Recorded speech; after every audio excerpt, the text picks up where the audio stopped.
Hello guys, कैसे हैं आप लोग। आज से अच्छे होंगे। आप लोगों की पढ़ाई अच्छी चल रही होगी। आप सब लोगों का एक बार फिर से आपके अपने ऑनलाइन प्लेटफॉर्म प्रयाग एकेडमी में बहुत बहुत स्वागत है।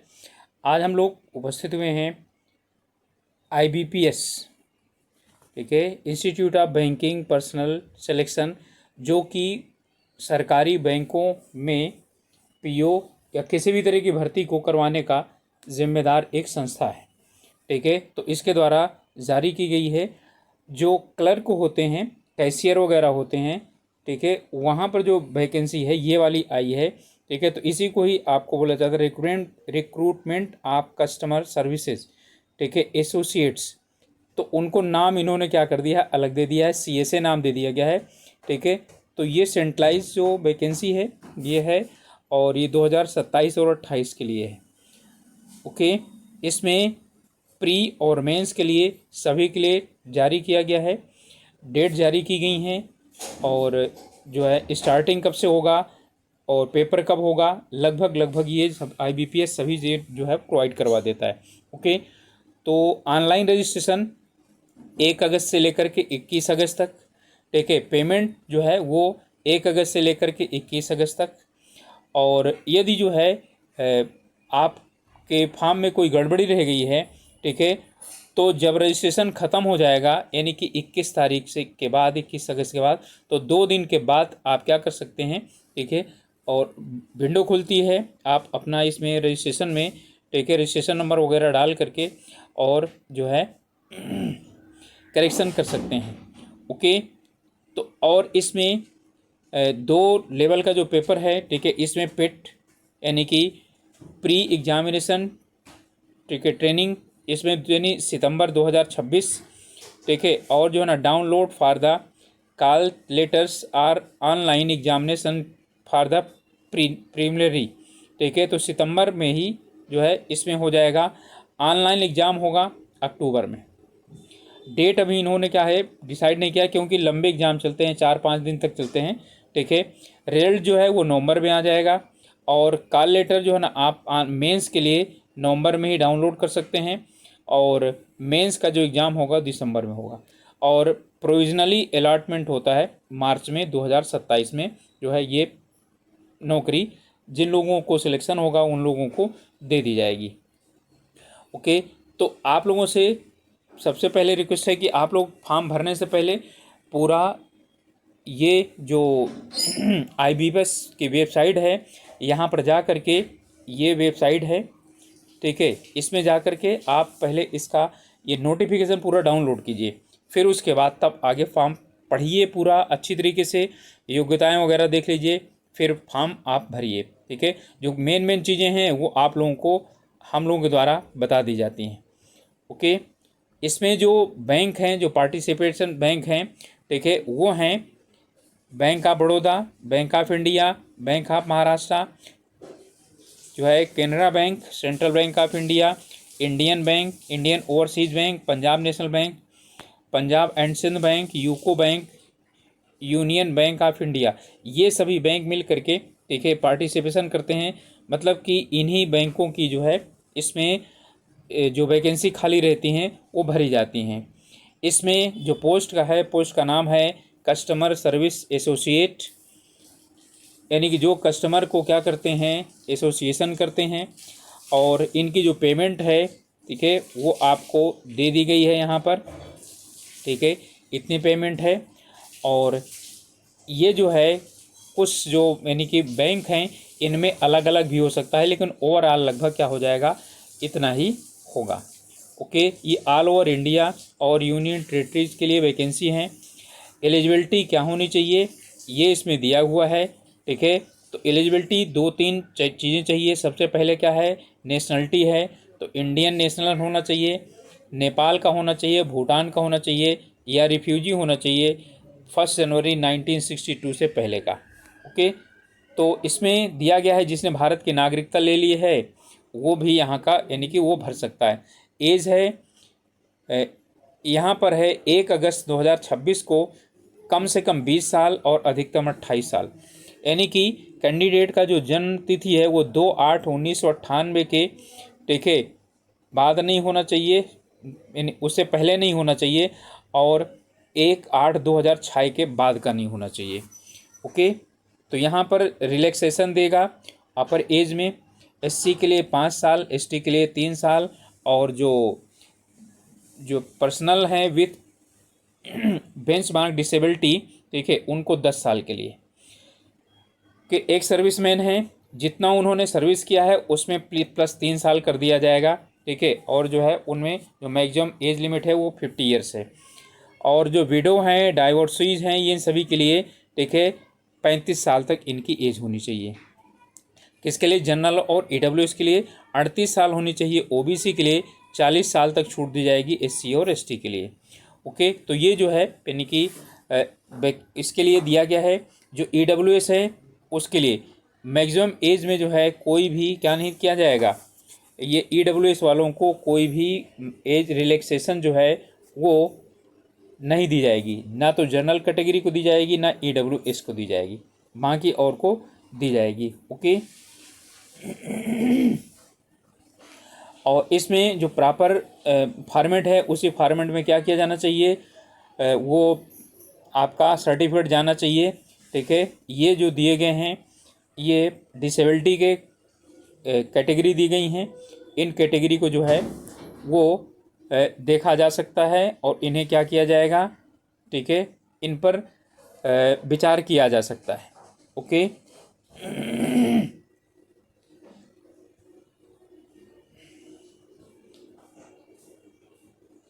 इसके बाद इसमें आता है आपका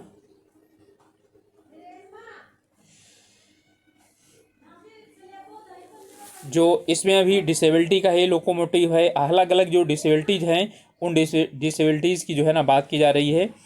PWD वाले जो कैंडिडेट हैं उनके लिए, एक सर्विसमैन के लिए भी अलग से क्या किया गया है, ये सभी दी गए हैं। उन्हें अच्छी तरह से पढ़ने के बाद तभी अप्लाई कीजिए।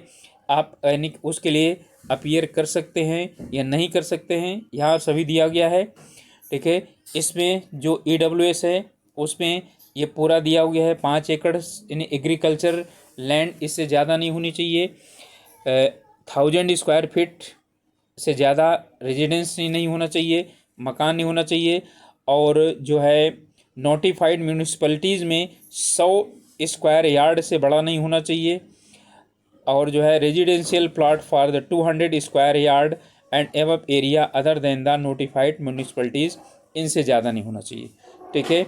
यहाँ पर सब दिया गया है, फैमिली में कौन कौन आता है, कौन नहीं आता है, किसे छोड़ दिया जाएगा, ठीक है, वो सभी चीज़ें इस पर दी गई हैं। अब आएगा आपका एजुकेशनल क्वालिफिकेशन 21/8/2026, यानी जिस दिन लास्ट डेट है उस दिन आपके पास ये सभी जो इनमें क्वालिफिकेशन है वो होनी चाहिए। अब जो है ना क्या होना चाहिए, डिग्री यानी कि स्नातक होना चाहिए गवर्नमेंट ऑफ इंडिया के द्वारा, और कैंडिडेट की जो मार्कशीट है और डिग्री सर्टिफिकेट है, या तो मार्कशीट या तो डिग्री सर्टिफिकेट, मार्कशीट पहले आ जाती है, डिग्री सर्टिफिकेट बाद में आता है, ठीक है, वो जो है 21/8 तक ज़रूर उसे उसके प्राप्त हो जाना चाहिए। उसके बाद मिलने वाले पर, ठीक है, कोई भी क्या नहीं होगा, कार्य नहीं किया जा सकता, यानी कि उस पर कोई सुनवाई नहीं की जाएगी। कंप्यूटर लिटरेसी, एक तो ये चीज़ आ गया है। जनरल क्या है कि कंप्यूटर का जानकारी होनी चाहिए, उसके पास सर्टिफिकेट, डिप्लोमा, डिग्री, कंप्यूटर में ऑपरेशन की लैंग्वेज, कुछ चीज़ें जो है कंप्यूटर की लैंग्वेज वहाँ आनी चाहिए, ठीक है, या तो उसने हाई स्कूल लेवल पर या कहीं पर भी पढ़ा हो, ठीक है, तो उसके बाद या किसी भी इंस्टीट्यूट से, यहाँ पर ये नहीं बोला नहीं सरकारी इंस्टीट्यूट से होना चाहिए, प्राइवेट इंस्टीट्यूट से भी हो सकता है। ओके, जितने भी एजुकेशनल सर्टिफिकेट हैं ये यानी क्लियर बोल रहा है 21/8 तक होने चाहिए, 21/8 के बाद का माना नहीं जाएगा। ओके, इसमें परसेंटेज का कैलकुलेशन कह रहा है, ठीक है, कि जो परसेंटेज का कैलकुलेशन किया जाएगा, तो यहाँ पर कह रहा है फ्रैक्शनल जो परसेंटेज है वो यहाँ पर जैसे 59.99 will be treated as less than 60, ये 60 से कम माना जाएगा, ठीक है, और 54.99 will be treated as 55 less than, यानी आपका जो है यदि 1% भी कम है, यानी 0.01% भी कम है, तो आपका उसके अंतर्गत गिना नहीं जाएगा। ओके, तो इस बात को क्या करना है, आप लोगों को ध्यान देना है। इसके बाद आपका आता है एप्लीकेशन फ़ीस। देखिए इसमें SC ST GST वगैरह सब कुछ जो है ना इंक्लूसिव है इसमें। यहाँ पर 175 रुपये जमा करेंगे और बाकी देखिए SC है, ST है, PWD है, ESM है और DESM है, ये सब क्या करेंगे 175 जमा करेंगे। बाकी जितने हैं 850 जमा करेंगे। 850 रुपये इसकी क्या है फ़ीस है। ऑनलाइन पेमेंट क्या होगी, ये फ़ीस जाएगी। इसके बाद आपका जो है ना एग्जामिनेशन का जो दिया हुआ है, ठीक है, 2 स्ट्रक्चर दिए गए हैं।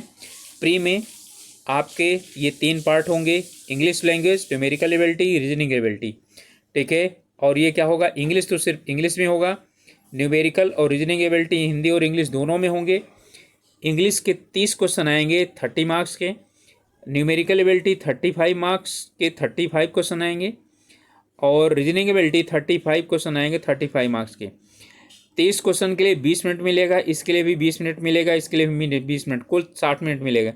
और ध्यान रहे कि इस वाले एग्ज़ाम में देखिए आपको 20 मिनट के बाद आपको इंग्लिश करने के लिए नहीं मिलेगा। यहाँ पर आपको पता होना चाहिए कि ये सिर्फ 20 मिनट में एक सेक्शन खुलेगा। आप चाहें तो रीजनिंग शुरू कर दीजिए, रीजनिंग भी क्या हो जाएगा, रीजनिंग भी 20 मिनट के लिए मिलेगा। 20 मिनट के बाद यदि आपने ओके 20 मिनट के पहले भी ओके कर दिया तो आप ये मत सोचिए कि आपका टाइम बचा है तो उसमें से आप न्यूमेरिकल एबिलिटी कर लेंगे, नहीं, फिक्स है। आपको उस न्यूमेरिकल एबिलिटी करने के लिए सिर्फ 20 मिनट ही मिलेंगे, रीजनिंग के लिए भी सिर्फ 20 ही मिनट मिलेंगे, ठीक है, इसके लिए भी 20 मिनट मिलेंगे। चाहे आप इसमें पूरा क्वेश्चन कर पाइए या नहीं कर पाइए। मान लेते हैं कि आप 10 मिनट में ही पूरा कर लेते हैं इंग्लिश, तो आप क्या करेंगे, आगे वाले में बढ़ जाएंगे, ठीक है, लेकिन आपको 10 मिनट आगे वाले में इंक्लूड नहीं किया जाएगा। ओके तो इसमें अलग अलग दिया हुआ है, कह रहा है candidate have to qualify in each of the 3 test. इन तीनों टेस्ट में अलग अलग क्या होना चाहिए, कट ऑफ मार्क्स के अनुसार क्या होना चाहिए, उसे क्वालिफाई होना चाहिए, ठीक है। और इसमें ये डिसाइड करेगा IBPSC नंबर ऑफ कैंडिडेट पर कि कुल कितने जो है ना कैंडिडेट हैं, उन्हें शॉर्ट लिस्ट किया जाएगा मेंस एग्ज़ाम के लिए। ओके, मेंस एग्ज़ाम में जो है ये आएंगे। इसमें आपके 4 पार्ट हैं। जनरल फाइनेंशियल अवेयरनेस, ये जो है इंग्लिश और हिंदी दोनों में होगा। 40 क्वेश्चन होंगे, 50 मार्क्स के होंगे। इसके लिए भी आपको 20 मिनट मिलेगा करने के लिए। जनरल इंग्लिश 40 क्वेश्चन 40 नंबर के, 35 मिनट का टाइम मिलेगा। रीजनिंग एबिलिटी 40 क्वेश्चन 60 अंक, ठीक है, यानी 60 मार्क्स और 35 मिनट मिलेगा। क्वांटिटेटिव एप्टीट्यूड ये 40 मिनट में। ये बाकी जहाँ स्टार लगा हुआ है ये हिंदी और इंग्लिश दोनों मीडियम में होंगे, आप जिसमें चुनना चाहें चुन सकते हैं। और ये यानी कि 50 मार्क्स का होगा 35 मिनट का। 160 क्वेश्चन 200 के होंगे और 125 मिनट का टोटल पेपर होगा। ओके, अब इसके बाद आपको यहाँ पर दिया हुआ है कि कहाँ पर जो है ना आपको एग्ज़ाम होना है और उनमें कौन कौन सा आपको मिलेगा, ठीक है, यानी कि कौन कौन सी लैंग्वेज मिलेगी। जैसे अंडमान निकोबार में आप करेंगे तो इंग्लिश और हिंदी दोनों मिलेगा। आंध्र प्रदेश में तो इंग्लिश हिंदी तेलुगु 3 लैंग्वेज में मिलेगा पेपर। किसी में से चॉइस कर सकते हैं आप लोग, वहाँ सिलेक्शन का होगा। अब जैसे आसाम है तो इंग्लिश हिंदी और असमी में मिलेगा, ठीक है। तो बिहार छत्तीसगढ़ इन सभी चीज़ों में क्या क्या मिलेगा आपका, इंग्लिश और हिंदी सभी मिलेंगे, ठीक है। तो कुछ स्थानीय जो है भी मिलेंगे। अब जैसे जम्मू कश्मीर है तो जम्मू कश्मीर में उर्दू भी मिलेगा, हिंदी के साथ साथ इंग्लिश के साथ साथ। ओके, तो ये यानी कि आप जो भी चाहें उसमें क्वेश्चंस को जो है जो बाकी दिए गए हैं इंग्लिश को छोड़ करके, इसे जैसे वेस्ट बंगाल है तो यहाँ पर क्या चीज़ करेंगे, वेस्ट बंगाल में आप चाहे तो इंग्लिश में पेपर दीजिए, हिंदी में दीजिए या बंगाली में दीजिए, ठीक है। और ऑनलाइन पेपर होगा, इसमें जो है कंप्यूटर बेस्ड होगा। और जो है आपको जो जब आप पेपर देने आएंगे तब जो वैलिड जो कॉल लेटर है वो लेकर के आना है, फ़ोटो आइडेंटिटी कार्ड लेकर के आना है ओरिजिनल, ठीक है, जो है कॉल लेटर के साथ, जिसमें आपका नाम क्या हो बिल्कुल सही हो, ठीक है। और यहाँ पर दिया हुआ है penalty for the wrong answer, यानी कि आप गलत करेंगे तो उसमें जो है ना नंबर कटेंगे 1/4, ठीक है। 1/4 मार्क्स क्या हो जाएगा वो कटेगा यदि आप गलत करेंगे तो। ओके, कट ऑफ क्या किया जाएगा, मेंस एग्ज़ाम पर ही सिर्फ कट ऑफ बनेगा। जो मेंस एग्ज़ाम में क्या करेंगे, उसके जो मार्क्स आएंगे उनको जोड़ा जाएगा, और जो है ना यानी कि जो कट ऑफ बनाया जाएगा वो इन्हीं में से बनाया जाएगा, और अलग अलग यूनिटेरीज और स्टेट के लिए अलग अलग बनाया जाएगा।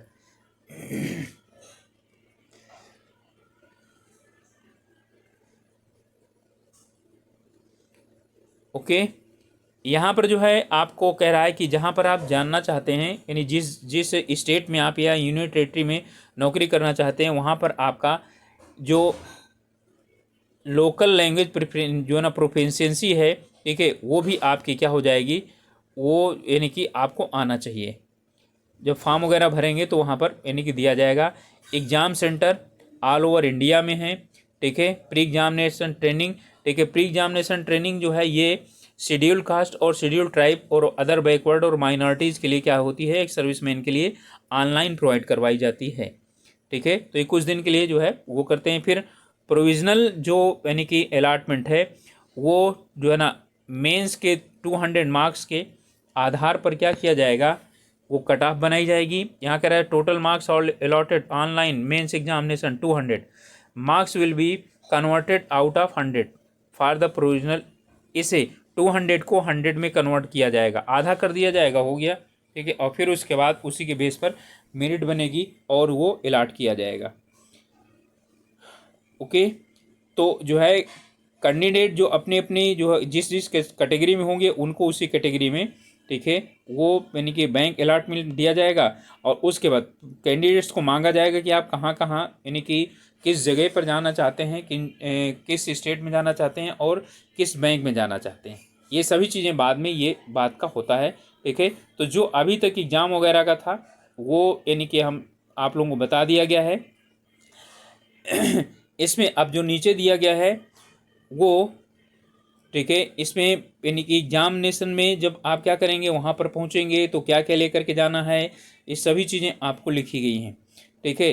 अप्लाई कैसे करना है, आपको सबसे पहले रजिस्ट्रेशन वगैरह करना है, फिर उसके बाद फीस जमा करना है, प्रिंट आउट ले लेना है। ओके, ऑनलाइन ही अप्लाई होगा, उसमें photo signature left hand thumb जो है वो क्या हो जाएगा, अपलोड किया जाएगा ये चीज़, ठीक है। हैंड रिटन डिक्लेरेशन भी क्या किया जाएगा, वो उसमें अपलोड होगा। सर्टिफिकेट कोई भी है, और जो है ना 10th का भी क्या चीज़ हो जाएगा, सर्टिफिकेट उसमें लगेगा। Candidate will be required to capture the upload their photograph through web cam या मोबाइल। जब फॉर्म भरा जाएगा तो उसी समय इंस्टेंट फ़ोटो भी क्या की जाएगी, कैप्चर की जाएगी। ओके, सेव और नेक्स्ट करके फिर क्या कर देंगे, फॉर्म भर देंगे, ऑनलाइन पेमेंट कर देंगे और कंप्लीट रजिस्ट्रेशन करेंगे। कंप्लीट करने के बाद उसका एक प्रिंट आउट ले लेंगे। एसएमएस आपके मोबाइल पर और जो ईमेल है दोनों पर आ जाएगा। ओके, 2 दिन के बाद जो है वो विंडो खुलेगी। एडिट करना चाहें तो कोई गलती हो गई है तो उसे एडिट कर सकते हैं। तो ऑनलाइन कोई भी आप लोगों को जो है वो एडमिट कार्ड वगैरह नहीं भेजा, सॉरी बाई पोस्ट नहीं भेजा जाएगा। सब कुछ ऑनलाइन आप लोगों को, ठीक है, डाउनलोड करना पड़ेगा। यहाँ पर ये चीज़ है कि कोई भी ऐसा आइटम आप एग्जामिनेशन सेंटर में नहीं लाएंगे, ये सभी चीज़ें लिखी हुई, ठीक है। जैसे हेयर पिन है, बेल्ट है, और जो गॉगल्स हैं, रिंग हैं, ईयर रिंग है, नोज पिन है, ये कोई चीज़ पहन करके जाने की ज़रूरत नहीं है। रिस्ट वॉच वगैरह कोई भी चीज़ जो है ना लेकर के वहाँ पर आप नहीं जा सकते हैं। तो इनको पढ़ने के बाद आपको अच्छी तरीके से ये पता चल जाएगा कि हाँ आपको ध्यान क्या क्या रखना है, ठीक है। यहाँ पर सब दिया गया है किस किस उसमें बैंक में कितनी कितनी वैकेंसी हैं। ओके, और फिर इसके बाद हम लोग क्या करेंगे, यानी किस प्रदेश में कितनी वैकेंसी हैं। जैसे अंडमान निकोबार है, ठीक है, आंध्रा है, ये सब पूरा जितना उधर दिया है सभी में से ये वैकेंसियों का पूरा दे दिया गया है कि टोटल वैकेंसी कितनी है। और रिजर्वेशन के अकॉर्डिंग भी वैकेंसी दी गई हैं कि जो रिजर्वेशन है, ठीक है, उसमें तो सभी जो है पेन किस में दिए गए हैं। अलग अलग स्टेट की जो वैकेंसी है वो दी गई हैं। आपको स्टेट क्या करना होगा, ठीक है, चुनना होगा। 11,000 समथिंग वैकेंसी है, ठीक है। यहाँ पर जो है ना आप जब जिस स्टेट में अप्लाई करेंगे उस स्टेट के लिए यहाँ पर मेंस और जो है ना प्री के लिए सेंटर दिया गया है। जैसे आप अंडमान निकोबार के लिए अप्लाई करेंगे तो पोर्ट ब्लेयर में दोनों ही एग्जाम होंगे, ठीक है। अरुणाचल प्रदेश के लिए करेंगे तो नाहरलैंगन में होगा, ठीक है। आसाम में होगा डिब्रूगढ़, गुवाहाटी, जोरहट, सिलचर और तेजपुर, ये तो प्री होंगे। मेंस में बच्चे कम हो जाते हैं तो सेंटर कम कर देंगे। फिर आपके पास क्या आएगा, डिब्रूगढ़, गुवाहाटी, जोरहट और सिलचर, ओके। चंडीगढ़ है तो मोहाली और चंडीगढ़ में होना है। बिहार है तो वहाँ पर है आरा, औरंगाबाद, भागलपुर, दरभंगा, गया, मुजफ्फरपुर, पटना और जो है ना पूर्णिया, ये जो है यानी कि आपके सेंटर हैं। दिल्ली है तो Delhi, new Delhi, Delhi NCR, okay. तो ये यानी आपके सेंटर के विषय में दिया गया है। और यहाँ पर दिया गया है कि लोकल लैंग्वेज कौन सी होनी चाहिए, ये पूरा दिया गया है। जहाँ आप अप्लाई करना चाहते हैं वहाँ के लिए लोकल लैंग्वेज जो है आपको, वो आप जब फॉर्म भरेंगे तो उसके पहले आपके पास ये चीज़ें होनी चाहिए। जो जो चीज़ें वहाँ पर अपलोड की जानी है उनके विषय में दिया गया है, यहाँ पर ये होनी चाहिए आपके पास। जैसे फ़ोटो वगैरह दिया गया है, लेफ्ट हैंड थंब दिया गया है तो कितने पर होना चाहिए, ये सब यहाँ पर दिया हुआ है। इसमें क्लियर डॉक्यूमेंट्स जो अपलोड करने हैं उनके लिए पहले से तैयार करना है, उसके बाद फॉर्म भरना है, ओके।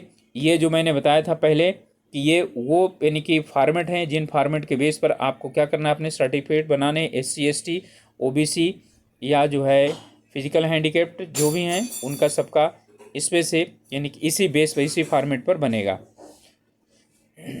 और इसी फॉर्मेट को ये क्या करते हैं, स्वीकार करते हैं, ओके। तो ये जानकारी थी और आप लोगों के लिए यानी ये जानकारी आशा है अच्छी लगी होगी, ओके। तो जो है जो बच्चे तैयारी कर रहे हैं ज़रूर फॉर्म भरिए इसका, बहुत अच्छी वैकेंसी है और काफ़ी वैकेंसी आई हुई हैं, ओके। तो मिलेंगे अगले वीडियो में, तब तक के लिए अपने स्वास्थ्य का ध्यान रखिए, पढ़ाई कीजिए, ऑल द बेस्ट।